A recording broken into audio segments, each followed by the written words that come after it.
তিন নাম্বার ফিতনা ছিল কিসের ফিতনা দেখি কে বলতে পারে? প্রথমটা হচ্ছে বিশ্বাস বা ইমানের ফিতনা, দুই নাম্বার হচ্ছে সম্পদের ফিতনা, তিন নাম্বার জ্ঞানের ফিতনা। জ্ঞানেরও কিন্তু ইলমেরও একটা গরম আছে, যার ইলম আছে তার মধ্যে এই সমস্যাটা কাজ করে। সেটার জন্য আল্লাহ তাআলা মুসা আলাইহিস সালাম খিজির আলাইহিস সালামের ঘটনা বলেন। আমি খুব সংক্ষেপে বলবো, সময় কম। মুসা আলাইহিস সালাম হচ্ছে বনি ইসরাইলের নবী, আর খিজির আলাইহিস সালাম কেউ বলেছেন নবী, কেউ বলেছেন আল্লাহর ওলি। আসলে আরবিতে ওনার নাম খদির, আমরা বাংলায় বলি খিজির। খদির মানে সবুজ। উনি যে কোনো জায়গায় বসলে ওখানে মরা গাছ লতা পাতা এগুলো সবুজ হয়ে যেত। অনুর্বর এলাকার উপর দিয়ে হেঁটে গেলে ওটা উর্বর হয়ে যেত। তো মুসা আলাইহিস সালাম একবার ওয়াজ করতেছেন এইভাবে বনি ইসরাইলের সামনে, খুতবা দিচ্ছেন। হঠাৎ এক লোক দাঁড়ায় বলে, ইয়া নবী আল্লাহ, মান আ'লামু ফিল আরদ, বর্তমান পৃথিবীতে সবচেয়ে জ্ঞানী কে? মুসা আলাইহিস সালাম বললেন, ফাকালা আনা, আমি। কি বললেন? উনি আসলে ভুল কিছু বলেন নাই, কারণ প্রত্যেক জামানার নবীকেই আল্লাহ তাআলা সবচেয়ে বেশি জ্ঞান দিয়ে পাঠান, কারণ তার কাছে ওহীর জ্ঞান আসে, অদৃশ্যের খবর আসে, ইলমুল গায়ব আসে। কিন্তু এই উত্তরটা আল্লাহ তাআলার পছন্দ হয় না। আল্লাহ তাআলা চাচ্ছিলেন মুসা যদি বলতো আল্লাহ তাআলাই জানে কি জ্ঞানী বা আল্লাহই সবচেয়ে জ্ঞানী, এরকম হলে ভালো হতো। কিন্তু মুসা আলাইহিস সালাম কি বলছে? আমি। এখন প্রশ্ন করলো সবচেয়ে বড় জ্ঞানী কে? উনি কি বললেন? আমি। এই যে আমি এটাতে ঝামেলা আছে। আমি বড়, আমি জানি, আমি সব, দিস ইজ প্রবলেমেটিক। আল্লাহ এটা পছন্দ করলেন না। আল্লাহ তাআলা মুসা আলাইহিস সালামকে বললেন, মুসা তুমি যে বলছো তুমি জ্ঞানী, না তুমি জ্ঞানী না, তোমার চেয়ে বড় জ্ঞানী আছে। মুসা আলাইহিস সালাম বলে, তাই নাকি? আমার চেয়ে বড় জ্ঞানী কে? তো আল্লাহ তাআলা বললেন, ইযহাব ইলা মাজমাইল বাহরাইন, দুই সাগর বা দুই নদীর মিলনস্থলে যাও, ওখানে আমার এক বান্দা আছে তোমার চেয়েও জ্ঞানী। মুসা আলাইহিস সালাম বললেন, তাই নাকি? তো আল্লাহ, আমি কিভাবে চিনি উনি কোথায় থাকে, কিভাবে বুঝবো? আল্লাহ বললেন, একটা বড় মাছ নাও, এটাকে ফ্রাই করো, এটাকে ফ্রাই করে একটা ঝুড়ির ভেতরে নাও, যেখানে এই মাছটা সাগরে ঢুকে যাবে ওখানে আমার বান্দাকে পাবে। তো উনি ওনার সহযোগী ইউশা ইবনে নুনকে নিয়ে হাঁটতে লাগলেন। হাঁটতে হাঁটতে এক জায়গায় ক্লান্ত হয়ে পাথরের পাশে বিশ্রাম নিলেন। ওই পাথর থেকে আবার এক ধরনের পানি বের হয়, এই পানিটারে বলে আবে হায়াতের পানি, মাউল হায়াত, জীবন নদীর পানি। এই পানি কোনো মৃত প্রাণী বা বস্তুর গায়ে লাগলে ওটা জীবিত হয়ে যায়। তো ওনারা পাথরে হেলান দিয়ে বিশ্রাম নিচ্ছিলেন। ওই পানি ওই ফ্রাই করা মাছের গায়ে লাগার সাথে সাথে মাছ জীবিত হয়ে ঝুড়ি থেকে বের হয়ে সাগরে ঢুকে গেছে। ওনারা আর খেয়াল করেন না। এরপর আবার হাঁটতে লাগলেন। হাঁটতে হাঁটতে যখন ক্লান্ত শ্রান্ত, তখন বলে, এই ইউশা, আমাদের ওই মাছ ফ্রাই মাছটা দাও, এখন খাই। ঝুড়ি খুলে দেখে মাছ নাই। মাছ গেল কোথায়? তখন ইউশা বলল, হয়তো আমরা যে পাথরের ওখানে বিশ্রাম নিয়েছিলাম ওখানে আমরা মিসিং, ওখানে হারাই ফেলছি। চলো চলো, আরে ওইদিকে তো যাইতে হবে আমাদের। উনি গেলেন, যে দেখে মাছ যে জীবিত হয়ে বালুর এদিকে নাড়াচাড়া করতে করতে সাগরে ঢুকে গেছে, ওখানে দাগ আছে। মুসা আলাইহিস সালাম ঢুকলেন সুরঙ্গ, ঢুকে দেখে চাদর গায়ে দিয়ে এক লোক শুয়ে আছে। সালাম দিলেন, আসসালামু আলাইকুম। ওই লোক চাদর আর সরায় না, ভিতর থেকে বলতেছে, ওয়ালাইকুম আসসালাম। তো চাদরের ভিতর থেকে উনি বলে, মান আন, তুমি কে? মুসা আলাইহিস সালাম বললেন, আনা মুসা, আমি মুসা। উনি বলেন, মুসা বনি ইসরাইল, বনি ইসরাইলের মুসা? বললেন, হ্যাঁ। কেন এসেছো? এবার চাদর খুললেন। বলতেছে, আপনার কাছ থেকে কিছু শিখতে আসছি। আল্লাহ বলছে, আপনি নাকি সবচেয়ে বড় জ্ঞানী। আমি ভুল করে বলে ফেলছিলাম আমি। আল্লাহ বলছেন যে আপনি নাকি জ্ঞানী। বলতেছে, না, তুমি আমার জ্ঞান নিতে পারবে না, ওই ধৈর্য শক্তি তোমার নাই। মুসা আলাইহিস সালাম বললেন যে, আপনি যে কোনো শর্তে আমাকে একটু রাখেন কয়েকদিন আপনার সাথে, আমি রাজি। বললেন, না, তুমি পারবে না। মুসা আলাইহিস সালাম জোর করতে লাগলেন। অবশেষে খিদির আলাইহিস সালাম রাজি হলেন। বললেন, শর্ত হচ্ছে আমি যাই করি আর না করি আমাকে কোনো প্রশ্ন করা যাবে না। মুসা আলাইহিস সালাম বললেন, ওকে। সফর শুরু হলো।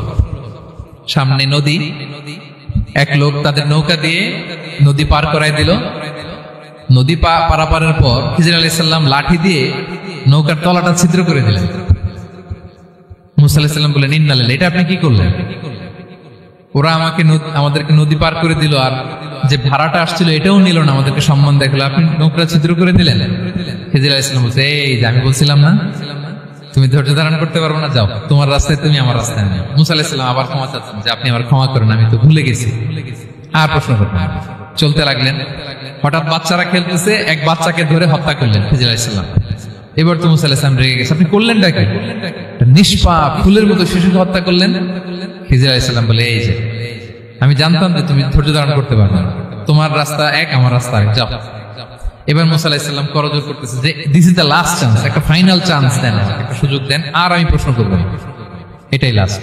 বললেন ওকে ঠিক আছে। হাঁটতে হাঁটতে এক ইহুদি বসতির সামনে যে হাজির, দুজনই খুব ক্ষুধার্ত, খাবার চাইলো, এরা আবার কৃপণ, খাবার দিল না। তো খিজির আলাইহিস সালাম বললেন ঠিক আছে, খাবার যেটা দিচ্ছেন আমরা চলে যাই। যাওয়ার পথে দেখতেছে এই এলাকার একটা দেয়াল ভেঙে পড়ে যাবে। তিনি বললেন মুসা চলো এটা ঠিক করে দেই।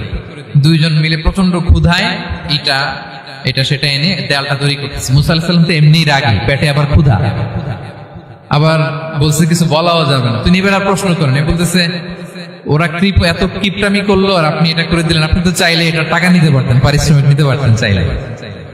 এই কথা বলার পর খিজির আলাইহিস সালাম বললেন হাযা ফিরাকু বাইনি ওয়া বাইনি, এখানেই তোমার আর আমার সেপারেশন, আর সামনে আগানো যাবে না, তোমার কোনো ধৈর্যই নেই।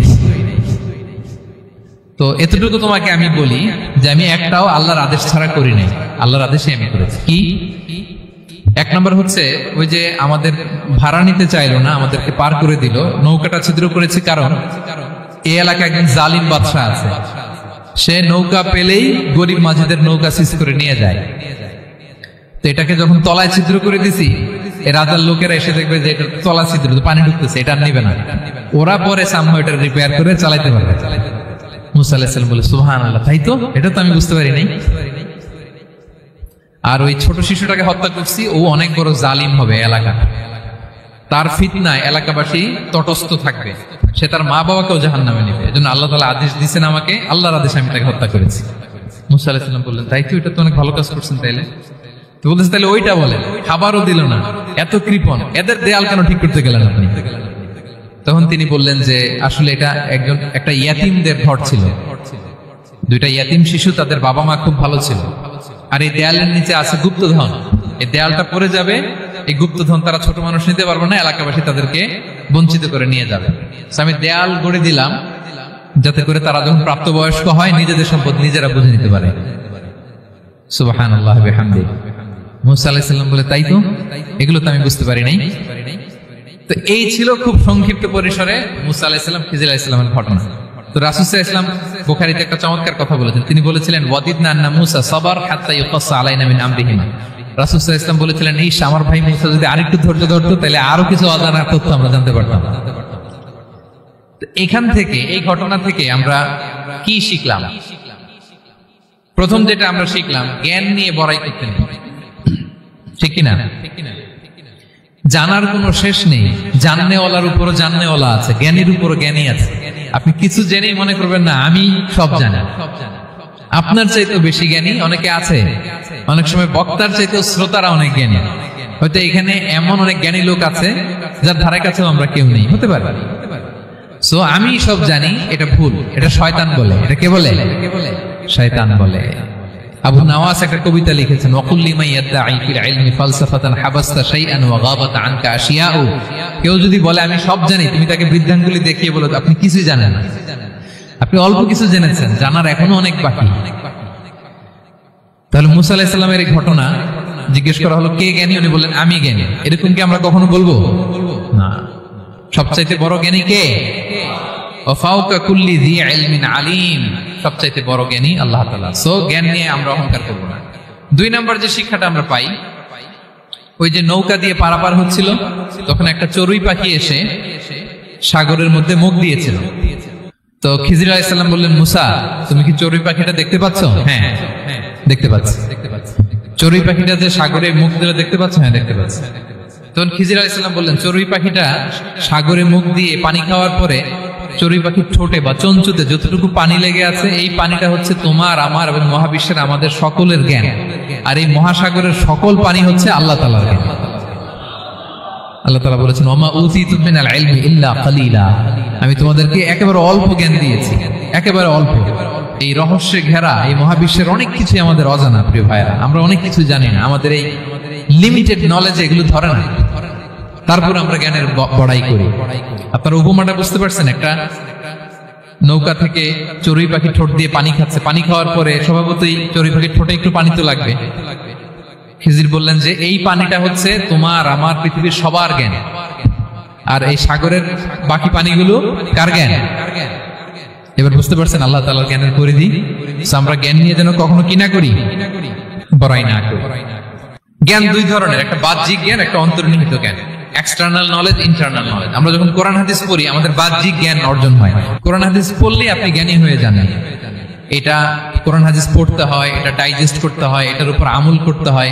এই জ্ঞান অর্জন শেষে এরপরে আল্লাহর প্রিয় বান্দাদেরকে আল্লাহ অন্তরে ইলমের নূর দেন, ইলহাম দেন। That is the knowledge, that is the pure knowledge. আপনি হাফেজে কোরআন হয়ে ভাবেন না আপনি সব জানেন, আপনি বুখারী মুখস্থ করে ভাবেন না সব জানেন। এই সব জ্ঞান অর্জন করার পরে ইলমের নূর হাসিল হয়, সেটা আল্লাহ সবারে দেয় না। সো এই অন্তর্নিহিত জ্ঞান, দূরদৃষ্টি, farsightedness, that is the pure knowledge. এটার জন্য বছরের পর বছর, যুগের পর যুগ সাধনা করতে হয়। সেটার জন্য এই জ্ঞান অর্জনের জন্য তিনটা জিনিস করতে হয় ইলমের নূর অর্জনের জন্য। কয়টা? এক হচ্ছে বিনয়, দুই হচ্ছে সফর, তিন হচ্ছে সবর। আবার বলি, এক হচ্ছে বিনয়, দুই হচ্ছে সফর, তিন হচ্ছে সবর। আল্লাহ তাআলা আল্লাহর নবীকে তাওরাত দেওয়ার পরেও আরো ট্রেনিং সেশন করাইছেন খিজির আলাইহিস সালামের কাছে। যাও, ওনার কাছে গেলে তুমি ছোট হবা, নত হবা। জ্ঞান যদি আমি নিতে চাই আমাকে ছোট হইতে হবে। ধরেন একটা গ্লাস থেকে একটা খালি গ্লাসে পানি ঢালবো, তো যেটাতে নেওয়া হবে এটা উপরে থাকলে হবে? যে গ্লাসটার মধ্যে পানি আছে এটা উপরে থাকবে, ওইটা ব্ল্যাঙ্ক গ্লাসের মধ্যে পড়বে। আপনি নলেজ, ইলম নিতে চাইলে আপনাকে নিচে থাকতে হবে, উনি উপরে থাকবে। আপনার শায়েখ আপনাকে দিবে, আপনার উস্তাদ আপনাকে দিবে, আপনার মুর্শিদ আপনাকে দিবে। বুঝতে পেরেছেন? তাহলে আমাদেরকে হাম্বলনেস লাগবে। শিখতে হইলে হাম্বল হইতে হয়, বিনয়ী হইতে হয়। আচ্ছা, 2 নাম্বার সফর করতে হয়। এটা আল্লাহ মুসা আলাইহিস সালামকে দিয়ে করাইছেন, যাও পিছে পিছে উস্তাদের পিছে পিছে ঘুরো।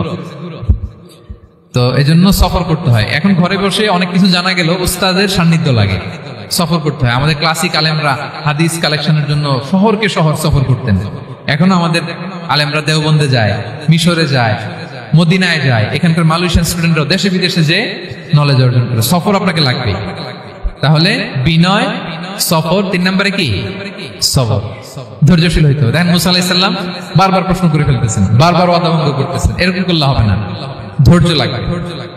ধৈর্যের বলে বলিয়ান হলে তখনই আপনার মধ্যে ইলম আসবে। তাহলে জ্ঞানের ফিতনায় পড়ার আর আমাদের কোনো সম্ভাবনা আছে? আমরা বিনয়ী হব, আমরা জ্ঞান আল্লাহর দিকে ফিরাই দেব। আমরা বলবো উনি সবচেয়ে ভালো জানেন। পারা যাবে তো ইনশাআল্লাহ?